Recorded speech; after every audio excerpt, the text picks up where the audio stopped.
Pharmacy law and ethics जो कि D form का सब्जेक्ट है उसके बारे में आज हम पढ़ेंगे। तो फार्मेसी लॉ का हम इंट्रोडक्शन देखते हैं। तो सबसे पहले इंट्रोडक्शन देखने से पहले हम ये जान लेते हैं कि ज्यूरिस्प्रूडेंस क्या होता है। ठीक है, ये जो टॉपिक है ज्यूरिस्प्रूडेंस, इसमें काफ़ी बच्चों को हमारे डिफ़िकल्टीज आती है क्योंकि ये न्यू सब्जेक्ट होता है और इसको पढ़ने से पहले अगर आप उसके बेसिक टर्म्स की जानकारी कर लेंगे तो काफ़ी ही आपको इजी पड़ेगा।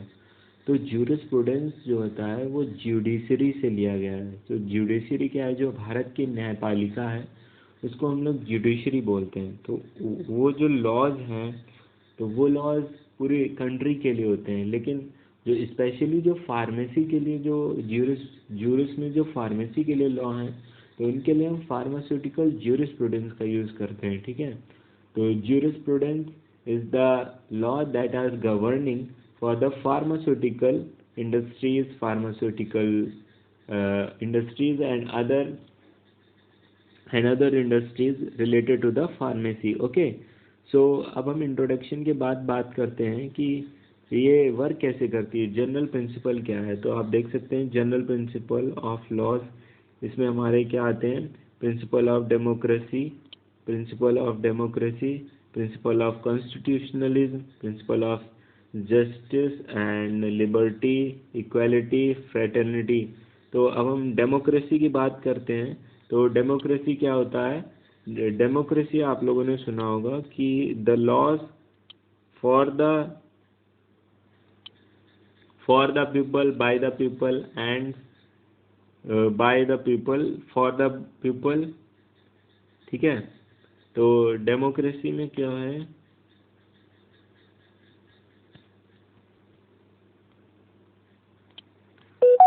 तो प्रिंसिपल ऑफ डेमोक्रेसी में हम पढ़ेंगे कि जो अब्राहम लिंकन थे उन्होंने डेमोक्रेटिक फॉर्म दी थी।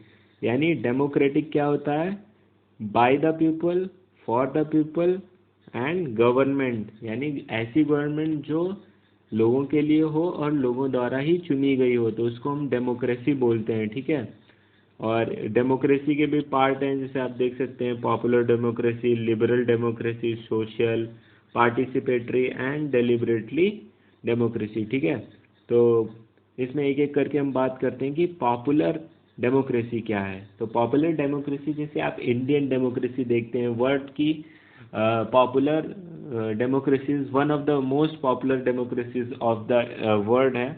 और इसमें क्या होता है, जो लोग होते हैं वो स्वतंत्र होते हैं किसी भी देश की जो हमारी सरकार है उसको चुनने के लिए। फिर आती है लिबरल डेमोक्रेसी, जिसमें क्या है, लिबरल छूट होती है, जैसे कि US democracy and social democracy आता है। उसके बाद पार्टिसिपेटरी डेमोक्रेसी, ऐसी डेमोक्रेसी होती है जिसमें जो भी देश में डिसीजन लिए जाते हैं उसमें जो वहाँ की जनता है उसका हाथ ज़्यादा होता है, मतलब उसका भी योगदान होता है और वहाँ की सरकार का तो होता ही है। फिर डेलिबरेटिव डेमोक्रेसी होती है। उसके बाद हम पढ़ते हैं प्रिंसिपल ऑफ कॉन्स्टिट्यूशनलिज्म। तो प्रिंसिपल ऑफ कॉन्स्टिट्यूशनलिज्म क्या है, कॉन्स्टिट्यूशनलिज्म मतलब कॉन्स्टिट्यूशन का क्या मतलब है, संविधान। तो संविधान में क्या क्या प्रिंसिपल हैं वो इसमें लिखे गए हैं कि इंसान, मतलब जो भी व्यक्ति हमारे देश में रहते हैं उसको मौलिक अधिकार है, उसको फ्रीडम है, वो अपनी मर्जी से जो चाहे वो बोल सकता है। ठीक है, तो बोलने का स्वतंत्र अधिकार है। तो ये सारे क्या हैं, कॉन्स्टिट्यूशनल प्रिंसिपल्स हैं। फिर प्रिंसिपल्स ऑफ जस्टिस, तो जस्टिस जो है वो एक मॉरल वैल्यू है और उसमें डिफरेंस होता है corrective justice and destructive justice. So the corrective justice parents the restoration of equality after it has been distributed on account of wrongdoing. Okay, principle of liberty, यानी जो भी उस देश में लोग रहते हैं उनको क्या है, स्वतंत्रता का अधिकार है, वो अपनी मर्जी से लिबर्ट हैं, तो वो क्या कर सकते हैं, कहीं भी जा सकते हैं, कहीं भी, तो उनको ये सारे जो छूट दी गई हैं वो सारे इसी में प्रेजेंट है। प्रिंसिपल ऑफ फ्रेटर्निटी, यानी जो भी लोग हैं उनको फ्रेटर्निटी, ब्रदरहुड। ठीक है, तो fraternity is a common language means a brotherhood, it defines as a brotherhood among the disparate body of the people unite their interests aim। तो ऐसे लोग जिनमें सेम एम होता है वो क्या होते हैं, आपस में जुड़ के वर्क करते हैं, ठीक है। तो ये इसी में आ जाता है। उसके बाद principle, general principle and laws के बारे में हम देखते हैं कि jurisprudence is the study of fundamental legal principle होते हैं। मैंने अभी आपको बताया जो लीगल प्रिंसिपल होते हैं फार्मेसी से रिलेटेड वो सारे ज्यूरिस्प्रूडेंस में आते हैं। तो इसमें लेजिस्लेशंस होता है। लेजिस्लेशंस में क्या है, law which is effective by the legislature. Legislation जो होता है लॉ होता है लेकिन किसमें, ग्रुप में। फिर नीचे दिए गए लेजिस्लेशन और रेगुलेशन में क्या अंतर है।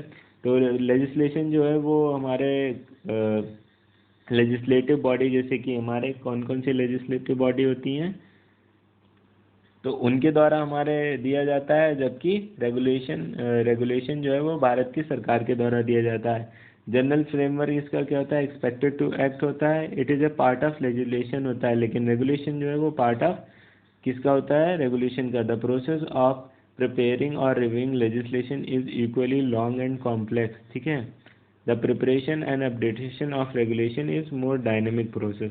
फिर अब फार्मास्यूटिकल इंडस्ट्री कैसे इंडिया में आई उसका हिस्ट्री के बारे में जान लेते हैं। तो सबसे पहले हम क्या देखते हैं कि जो हमारे 1811 में सबसे पहले क्या हुआ, बाथगेट जो हमारे थे, बाथगेट ईस्ट इंडिया में इन्होंने कंपनी डाली जिसका नाम था Indian chemist shop in Calcutta.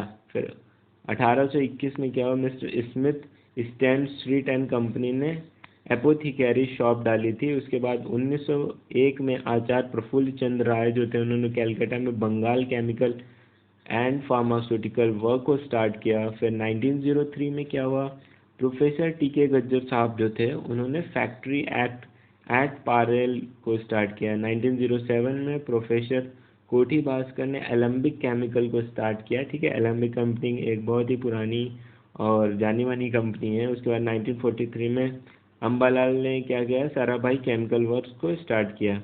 उसके बाद हमारी कुछ कमेटी बनाई गई टाइम टाइम पे, जैसे R N Chopra committee, Bhore committee, Bhatia committee, Mudaliar committee, Hathi committee.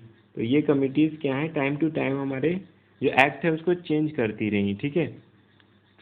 और जो फार्मेसी में जो लॉज हैं उनको क्या हुआ, कैसे अपडेट करना है और उनसे आगे का कैसे वर्क करवाना है। तो जो आर एन चोपड़ा कमेटी जो है वो इसलिए बनाई गई थी क्योंकि जैसे वर्ल्ड वार फर्स्ट के टाइम क्या हुआ था, इसकी मैं आपको कहानी पूरी समझा देता हूँ जिससे आप कभी भूलेंगे नहीं। वर्ल्ड वार फर्स्ट के टाइम पे काफ़ी जो युद्ध हुआ था, पूरे विश्व में युद्ध चल रहा था। तो इस टाइम पे ये हुआ कि जो मेडिसिन की जो खपत है वो बहुत ज़्यादा बढ़ गई। तो यूरोप और अदर देशों से जो है ना वो मेडिसिन जो है वो ज़्यादा नहीं आ पा रही। तो उस टाइम इंडिया से काफ़ी मेडिसिन जो है वो एक्सपोर्ट हुई, लेकिन वहाँ पे इंडिया में उस टाइम इतना प्रोग्रेस नहीं था। तो यहाँ पे क्या है, जो औषधि वाला काम चल रहा था ना वो ज़्यादा था। तो उस हिसाब से देखा गया कि इंडिया एक लार्ज जो डिस्ट्रीब्यूटर बन सकता है। तो उसके लिए आर एन चोपड़ा ने, उसके बाद जो हमारे यहाँ पे इंडिया में क्या होता था, जो भी औषधि कारक है या जो भी औषधि को बनाते थे उनके साथ जो लोग रहते थे, अब थोड़े दिन बाद वो नहीं रहे तो वो भी यही काम करने लगे। तो अब ये कैसे पता चलता कि वो भी उसी क्वालिटी के औषधि कारक हैं या नहीं है। तो इसके लिए क्या हुआ, फिर उसके बाद कोई भी वो काम कर रहा था तो उसको रोकने के लिए आर एन चोपड़ा कमेटी बनाई गई कि सभी लोग फार्मेसी का काम नहीं कर सकते, जो नॉलेज वाले हैं या जिनको नॉलेज है सिर्फ वही लोग ये काम में आए। उसके लिए फार्मेसी एक्ट भी पारित किया गया था। फिर आर एन चोपड़ा कमेटी के बाद हमारे बौहर कमेटी बनाई गई। 1943 में भाटिया कमेटी बनाई गई, गवर्नमेंट के द्वारा भाटिया कमेटी बनाई गई। एंड एस एल भाटिया जी की फार्मास्यूटिकल इंक्वायरी कमेटी थी ये। एंड मुदालिर कमेटी जो थी वो 1959 में बनाई गई थी एंड सबमिट रिपोर्ट की थी 1962 में। फिर हाथी कमेटी जो है वो बहुत ही जसुख लाल हाथी जी के द्वारा बनाई गई थी। And facts of the drug industry in India report cover, इसमें क्या था, licensing, price control, import quality control and role of foreigners, ठीक है। तो ये सारे इसमें वेरियस एक्ट्स, जो भी एक्ट्स थे, जैसे कि the drugs bill 1940 was introduced in the legislation assembly in 1940। फिर time to time amendments were done in drug act and it's currently, या टाइम टू टाइम बिल्स भी दिए जा रहे थे। 1919 में क्या हुआ, poison act was pass. And the current drug and cosmetic act जो है वो क्या है, 1940 का ही क्या है, अपडेटेड वर्जन है। It is revision of 1940 act लिखा है। The major goal for the act was to control drug and cosmetic imports, production, distribution and sale in India. 1945 में क्या होता है, the pharmacy bill was passed to regulate the profession and practice of the pharmacy. Okay, so the next है the pharmacy act 1948, फिर the drug and magic remedies act जो था वो 1959 में आया था हमारे। After that the medicinal and toilet preparation act, excise duty. ये पहले ये होता था ना कि जो ये टॉयलेट प्रिपरेशन है, जो एसिड्स हैं, ये काफ़ी इजीली से अवेलेबल हो जाते थे लोगों को, तो एसिड अटैक्स या और भी जो मिसयूज़ था एसिड का वो बढ़ गया था। तो इसके लिए क्या हुआ था, medicinal and toilet preparation act बनाया गया। उसके बाद 1960 में, in 1960 the prevention of quality cruelty to animal, जो एनिमल्स पे क्या होता था, क्रुएलिटी होती थी, जो लैब में जो एनिमल यूज़ होते हैं उसके बाद यूज़ करने के बाद उनको ऐसे ही कैसे भी थ्रो कर रहे थे, या उनका सही से ख्याल नहीं रख रहे थे, उनको सही से फूड नहीं प्रोवाइड कर रहे थे, तो उसके लिए ये एक्ट हमारे लाया गया था, एनिमल क्रुएलिटी एक्ट। या जो इस पर एक्सपेरिमेंट करने के बाद उसको काफ़ी क्रुएलिटी से मारते थे, तो इसके लिए जैसे सर्वाइकल डिसलोकेशन कर देते थे, ऐसे कई एक्ट जो उसमें प्रोसीजर हैं वो लाए गए। फिर 1961 में health survey and planning committee लाई गई। 85 में आप देख सकते हैं the narcotic drug and psychotropic substance act, जो आप गांजा, अफीम एंड ये जो सारे नार्कोटिक जो सब्सटेंस हैं, ठीक है, मैरिजुआना ट्रीज है ना, तो इनको पहले कोई भी उगा के फिर उनसे क्या करता था, उसकी खेती करके उससे ये नारकोटिक ड्रग्स को निकाल के उसका मिसयूज़ होता था। तो फिर उसके लिए ये एक्ट है कि ऐसे ही कोई भी नारकोटिक ड्रग्स को यूज़ नहीं कर सकता, उसके लिए भी एक एक्ट है। तो वो जो नारकोटिक सब्सटेंस भी हमारे यूज़ होते हैं, लेकिन वो मेडिसिनल प्रिपरेशन के लिए, मेडिसिनल यूज के लिए होते हैं, तो वो काम जो है वो गवर्नमेंट ने सिर्फ अपने पास रखा हुआ है। उसके बाद आप देख सकते हैं 1986 में the consumer protection act was passed. फिर ड्रग प्राइस कंट्रोल ऑर्डर, ऐसा नहीं है कि आप किसी भी ड्रग का कुछ भी प्राइस रख दे रहे हैं और जनता वो पागलों की तरह खरीद रही है। उसके लिए एक प्रोविजनल एक्ट दिया है सरकार ने, narcotic and psychotropic substance act, it was passed 1985। फिर 1986 the consumer protection act was passed. ठीक है, कंज्यूमर का प्रोटेक्शन होना चाहिए, मतलब जो हम कंज्यूमर ले रहा है उसका भी कुछ प्रोटेक्शन होना चाहिए, तो इसके लिए 1986 में कंज्यूमर प्रोटेक्शन एक्ट आया। 1994 में द ड्रग ऑर्डर 1979 में एंड 1987 में आया, was repeated and modified. In 2005 the Disaster Management Act 2000 passed and the Clinical Establishment Act 2009 was passed. Okay, so ये आपका पहला चैप्टर मैंने आज फिनिश कर दिया है। अगर आपको नोट चाहिए तो मेरे नंबर पे आप मैसेज कर सकते हैं 7068688487, ये मेरा व्हाट्सएप नंबर है, और आप सभी इस पर कांटेक्ट कीजिए मुझे, एंड चैनल को सब्सक्राइब कर दें, और नेक्स्ट पार्ट बहुत जल्दी आने वाले हैं इसके। सो डी फॉर्म के बच्चे अब रेडी हो जाएं, क्योंकि बहुत जल्दी ये न्यू सीरीज़ बहुत आगे जाने वाली है। So thank you guys for listening carefully, and I hope आपको समझ में आया होगा। एंड अगर कोई भी आपको क्वेरी है तो आप नीचे कमेंट सेक्शन में मुझे पूछ सकते हैं, एंड अपने फ्रेंड्स के साथ इस वीडियो को शेयर करें एंड सब्सक्राइब ज़रूर कर दें गाइस।